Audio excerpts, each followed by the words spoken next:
लगभग 5,000 साल पहले की बात है, जब दुनिया के ज्यादातर हिस्सों में इंसान बस शिकार कर रहा था या महज जिंदा रहने के लिए गुफाओं में संघर्ष कर रहा था।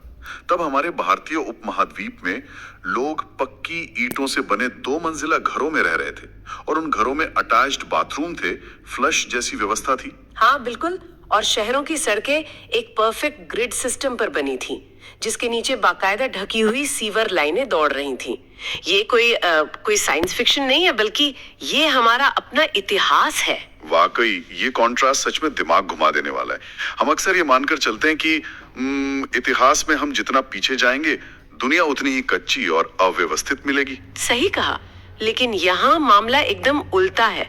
मतलब अतीत हमारे आज के वर्तमान से भी ज्यादा योजनाबद्ध और व्यवस्थित नजर आता है। और आज के हमारे इस डीप डाइव का विषय यही है। हमारे पास ऐतिहासिक दस्तावेजों और पुरातात्विक शोधों का एक पूरा पुलिंदा है। हमारा उद्देश्य हड़प्पा सभ्यता, जिसे सिंधु घाटी सभ्यता भी कहा जाता है, उसकी इंजीनियरिंग, उसके रहस्यों और समाज को गहराई से समझना है। बिल्कुल। हम 2600 ईसा पूर्व से 1900 ईसा पूर्व के बीच के उस दौर की बात कर रहे हैं, जब एक सभ्यता ने स्वच्छता और नगर नियोजन में ऐसा मुकाम हासिल किया जिसे आज के मॉडर्न महानगर भी पूरी तरह हासिल करने में स्ट्रगल करते हैं। तो आज हम 50 से भी ज्यादा ऐसे रोचक तथ्य खंगालने वाले हैं जो इस प्राचीन दुनिया की तस्वीर साफ करेंगे। और सबसे पहला तथ्य जो मेरा ध्यान खींचता है वो है इसका अकल्पनीय भौगोलिक विस्तार। मतलब ये कोई छोटा मोटा कबीला नहीं था। ये बहुत विशाल था। आज के पाकिस्तान के बलूचिस्तान से लेकर भारत के गुजरात, राजस्थान, हरियाणा, पंजाब और जम्मू कश्मीर तक ये पूरी सभ्यता फैली हुई थी। क्या बात है। अगर हम मिस्र और मेसोपोटामिया की सभ्यताओं की बात करें जो इसके समकालीन थी, तो क्षेत्रफल के मामले में हड़प्पा सभ्यता उन दोनों को मिला देना तो भी उनसे बड़ी थी। मतलब ये एक बहुत ही विशाल साम्राज्य या एक तरह का महान नेटवर्क था, है ना? बिल्कुल, एक बड़ा नेटवर्क। और ये कहानी दुनिया के सामने तब आई जब 1921 में पुरातत्वविद दयाराम साहनी ने हड़प्पा नाम की जगह पर खुदाई की। अच्छा, तो इसीलिए इसका नाम हड़प्पा सभ्यता पड़ गया, क्योंकि सबसे पहले वही शहर मिला था। एकदम सही। और इसके ठीक 1 साल बाद 1922 में राखालदास बनर्जी ने मोहनजोदाड़ो की खोज की। यहाँ एक बहुत दिलचस्प बात है। सिंधी भाषा में मोहनजोदाड़ो का अर्थ होता है मृतकों का टीला। मृतकों का टीला सुनने में काफी रहस्यमयी लगता है। और इन शुरुआती खोजों के बाद तो जैसे एक के बाद एक नगर जमीन से बाहर आने लगे। धोलावीरा, लोथल, कालीबंगन, राखीगढ़ी। हाँ, सैकड़ों नगर मिले। लेकिन इन सब में जो एक चीज कॉमन थी ना, जिसने मुझे सोर्सेस को पढ़ते हुए सबसे ज्यादा चौंकाया, वो थी इनकी अर्बन प्लानिंग। हाँ, नगर योजना ही वो पहलू है जो हड़प्पा को बाकी प्राचीन दुनिया से एकदम अलग खड़ा करता है। मुझे इसी पे बात करनी है यार। मतलब आज के जो स्मार्ट सिटी प्रोजेक्ट्स हैं, हम उनमें ग्रिड सिस्टम की बात करते हैं, लेकिन हड़प्पा के लोगों ने 5,000 साल पहले बिना किसी सैटेलाइट मैपिंग के, बिना किसी ऑटो कैड या जीपीएस के इसे लागू कर दिया था। और वो भी बहुत सटीकता के साथ। हाँ, उनके शहरों की मुख्य सड़कें बिल्कुल सीधी थी और एक दूसरे को एकदम 90 डिग्री के कोण पर काटती थी। पूरा शहर आयताकार ब्लॉक्स में बटा हुआ था। देखिए, इसे जमीन पर उतारना कोई आसान काम नहीं है। एक ग्रिड सिस्टम का सीधा सा मतलब है कि आपके पास एक बहुत ही उन्नत ज्योमेट्री का ज्ञान था। इसका अर्थ ये भी है कि शहर बसने से पहले ही उसका पूरा नक्शा तैयार किया गया होगा। मतलब बिना सेंट्रलाइज्ड प्लानिंग के कोई भी बस्ती अचानक से ऐसे ग्रिड में विकसित नहीं हो सकती। पर देखिए, कच्चे नहीं बल्कि पक्की ईंटों के बने थे। मैंने पढ़ा कि इन ईंटों का अनुपात 1:2:4 होता था। मतलब मोटाई, चौड़ाई और लंबाई का एक फिक्स स्टैंडर्ड। और मजे की बात यह है कि चाहे खुदाई गुजरात में हो या पाकिस्तान में, ईंटों का ये स्टैंडर्ड साइज हर जगह एक जैसा मिला है। अरे वाह, ये तो किसी बड़े कॉर्पोरेट प्रोडक्शन जैसा लग रहा है। बिल्कुल, ये सभ्यता का एक बहुत बड़ा इंजीनियरिंग अजूबा है। सोचिए, ईंटों को पकाने के लिए विशाल भट्टों की जरूरत होती है। उन भट्टों में लगातार कई दिनों तक एक समान हाई टेम्परेचर बनाए रखना होता है। उसके लिए ईंधन की बहुत बड़ी सप्लाई चेन चाहिए होगी। हाँ, और तापमान मापने का भी कोई तरीका चाहिए। करोड़ों ईंटें एक ही आकार और क्वालिटी की बनाना, ये साबित करता है कि उनका क्वालिटी कंट्रोल आज के किसी आधुनिक कारखाने जैसा ही था। फिर तो हमें इनकी स्वच्छता और ड्रेनेज सिस्टम की भी बात करनी चाहिए। आज के समय में थोड़ी सी बारिश होती है तो हमारे बड़े शहर तालाब बन जाते हैं। सही बात है। लेकिन 5000 साल पहले हड़प्पा के लगभग हर घर में अपना एक स्नान घर था। गंदा पानी सड़क की नालियों में जाता था और वो नालियां पक्की ईंटों से ढकी हुई थी। पानी निकासी की ये व्यवस्था सिविल इंजीनियरिंग का मास्टरपीस है। मतलब पानी अपने आप नहीं बहता है ना, उसे एक सटीक ढलान या स्लोप की जरूरत होती है। हाँ, ग्रेविटी का ध्यान रखना पड़ता है। बिल्कुल, अगर ढलान बहुत कम है तो पानी रुक जाएगा और बीमारियां फैलाएगा। अगर ढलान बहुत तेज है तो पानी के फोर्स से ईंटें टूट जाएंगी। पूरे शहर के लेवल पर वो सटीक स्लोप कैलकुलेट करना कोई मामूली बात नहीं थी। और मैंने ये भी पढ़ा कि ढकी हुई नालियों में थोड़ी थोड़ी दूरी पर मैनहोल बनाए गए थे ताकि मलबा या कचरा निकाला जा सके। हाँ, ये सीधे तौर पर म्युनिसिपल मैनेजमेंट का सबूत है। और मोहनजोदड़ो का जो ग्रेट बाथ है वो इसका एक और बड़ा उदाहरण है। ग्रेट बाथ मतलब वो बड़ा सा स्नानागार? हाँ, ये पक्की ईंटों से बना एक बहुत विशाल कुंड था।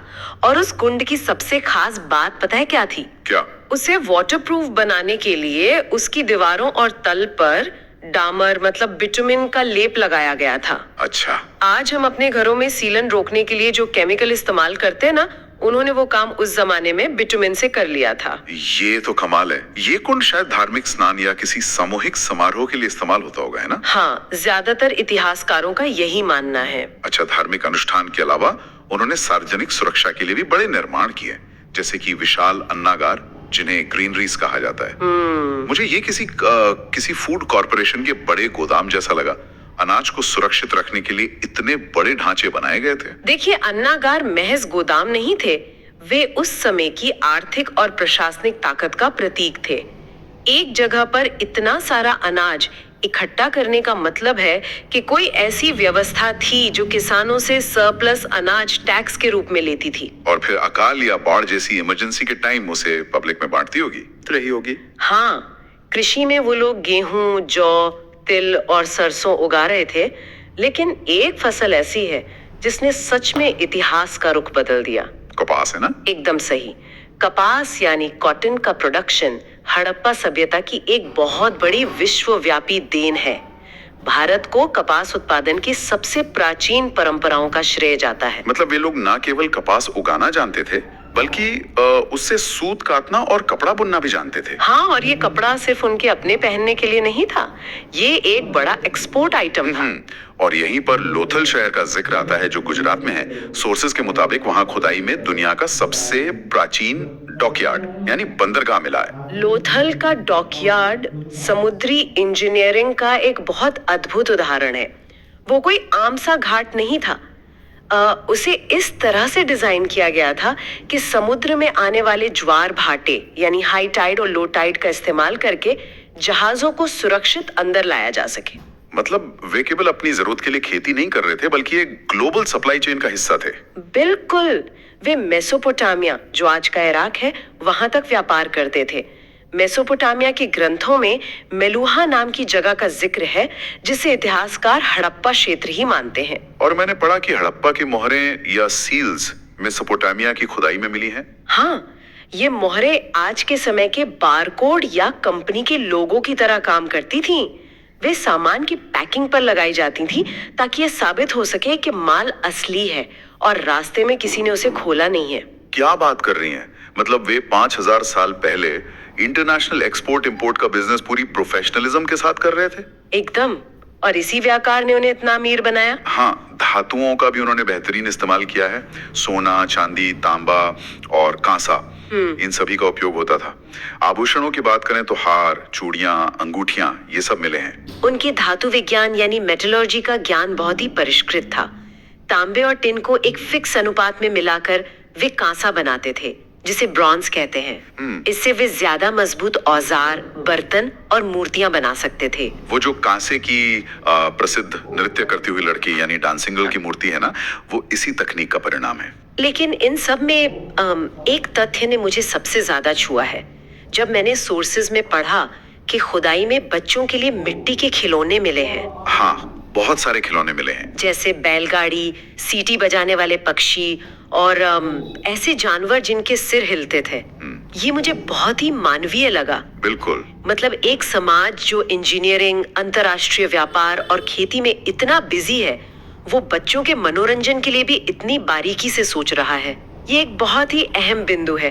हम इतिहास को अक्सर राजाओं और युद्धों की कहानी मान लेते हैं, लेकिन ये खिलौने हमें बताते हैं कि उस समाज में फुर्सत का समय था। वो सिर्फ सर्वाइवल मोड में नहीं थे। एकदम सही।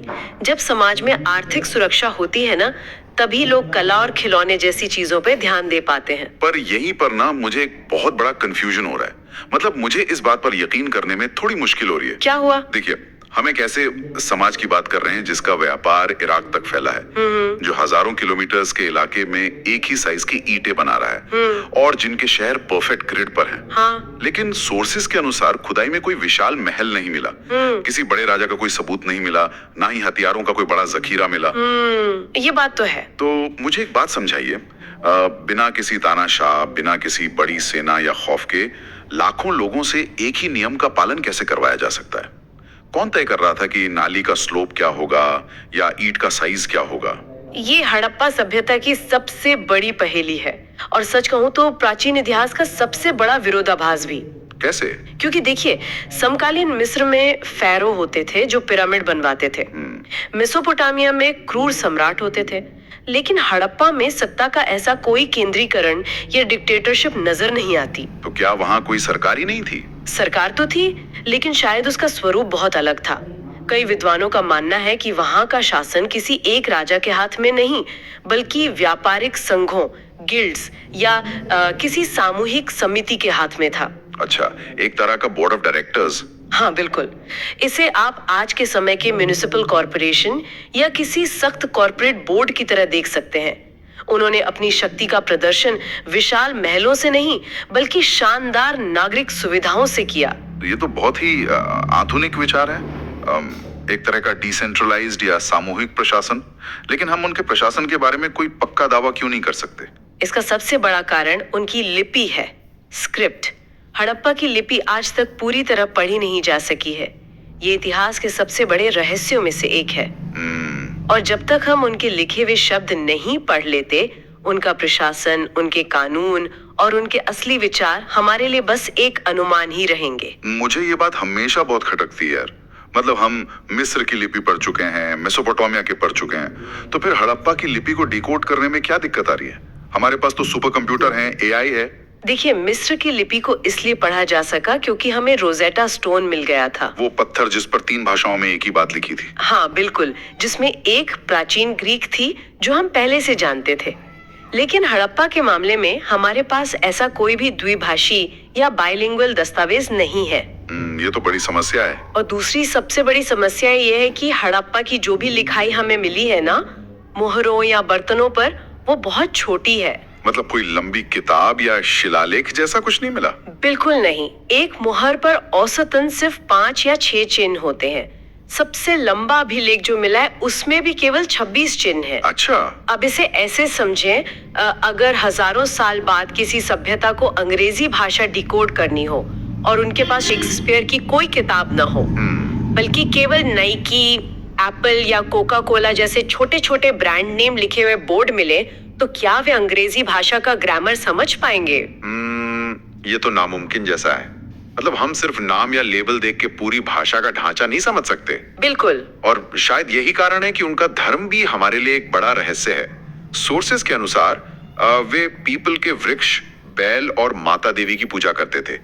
एक मोहर पर एक योगी की आकृति मिली है जिसे पशुपति या भगवान शिव का प्रारंभिक रूप माना जाता है। हाँ, जो साक्ष्य हमें मिलते हैं वे इशारा करते हैं कि प्रकृति, पशुओं और उर्वरता यानी फर्टिलिटी की पूजा उनके जीवन का अहम हिस्सा थी। जो कि लॉजिकल भी है। एक कृषि और व्यापार आधारित समाज के लिए जो नदियों और मौसम पर इतना निर्भर हो, प्रकृति का सम्मान करना बहुत स्वाभाविक है। एकदम सही बात है। अब यहाँ एक और बड़ा सवाल खड़ा होता है।